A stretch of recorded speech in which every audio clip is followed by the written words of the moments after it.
Save box app നിക്ഷേപ തട്ടിപ്പ് കേസിൽ നടൻ ജയസൂര്യയ്ക്ക് വീണ്ടും ഇ.ഡി. സമൻസ്. ജനുവരി 7-ന് ഹാജരാകണം. നടനെ വീണ്ടും വിളിപ്പിക്കും എന്ന് ഇ.ഡി. സൂചിപ്പിച്ചിരുന്നു.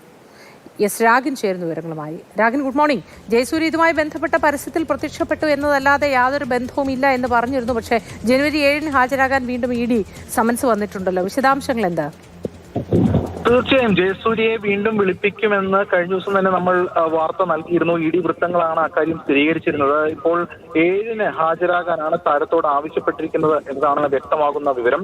അതിൽ ഏറ്റവും പ്രധാനപ്പെട്ട കാര്യം എന്ന് പറയുന്നത് ഈ പറയുന്ന സേവ് ബോക്സ് മായി ബന്ധപ്പെട്ട് ഒരു അംബാസഡർ, ബ്രാൻഡ് അംബാസഡറിന്റെ ഒരു കരാർ ഉണ്ടായിരുന്നു. ആ കരാറാണ് ജയസൂര്യക്ക് വിനയാകുന്നത്. ആ കരാറിന്റെ ഭാഗമായിട്ട് പ്രതിഫലം എന്ന ഇനത്തിലാണ് ജയസൂര്യ അതിനെ കാണുകയും ചെയ്യുന്നത്. ഒരു പക്ഷേ അത് ആ നിലയിൽ ജയസൂര്യയുടെ വാദം സ്റ്റാൻഡ് ചെയ്യപ്പെടാമെങ്കിലും ഇതിൽ PMLA ആക്ട് സെക്ഷൻ 3 പറയുന്നത് ഈ പണം എന്ന് പറയുന്നത് തട്ടിപ്പിൽ, അതായത് ഈ സ്ഥാപനത്തിന് സേവ് ബോക്സ് എന്ന് പറയുന്ന സ്ഥാപനത്തിന് തട്ടിപ്പിലൂടെ ലഭിച്ച പണമാണ് ആ സ്ഥാപനത്തിന് പ്രധാനപ്പെട്ട പണമായി ഉള്ളത്. ആ പണത്തിൽ നിന്നാണ് ജയസൂര്യക്ക് പോയിരിക്കുന്നത് എന്നതാണ് ഇ.ഡിയുടെ നിഗമനം.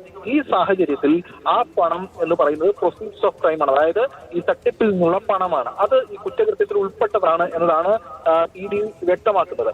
ഈ പശ്ചാത്തലത്തിൽ അത് കൂടുതൽ അന്വേഷണത്തിന് ശേഷം കണ്ടുകെട്ടുന്ന ഉൾപ്പെടെയുള്ള കാര്യങ്ങളിലേക്ക് പോകേണ്ടതായിട്ടും വന്നേക്കാം. എന്തായാലും അതിനൊക്കെ മുന്നോടിയായിട്ടുള്ള ചോദ്യം ചെയ്യലാണ് ഈ ഘട്ടത്തിൽ ഇപ്പോൾ നടന്നുകൊണ്ടിരിക്കുന്നത്. താരത്തിന്റെ മൊഴി വിശദമായി തന്നെ പരിശോധിച്ചിരുന്നു കഴിഞ്ഞ ദിവസം എൻഫോഴ്സ്മെന്റ് ഡയറക്ടറേറ്റ്. അതിനുശേഷമാണ് വീണ്ടും ഇപ്പോൾ ഒരു നോട്ടീസ് കൈമാറിയിരിക്കുന്നത് ഹാജരാകാൻ ആവശ്യപ്പെട്ടുകൊണ്ട്. എന്തായാലും ഈ കേസുമായി ബന്ധപ്പെട്ട് കൂടുതൽ സിനിമാ താരങ്ങളെ ചോദ്യം ചെയ്യുമെന്നുള്ള കാര്യവും വ്യക്തമാണ്. കാരണം ഒരുപാട് പേർ ഈ സേവ് ബോക്സുമായി സഹകരിച്ചിരുന്നു താരങ്ങൾ.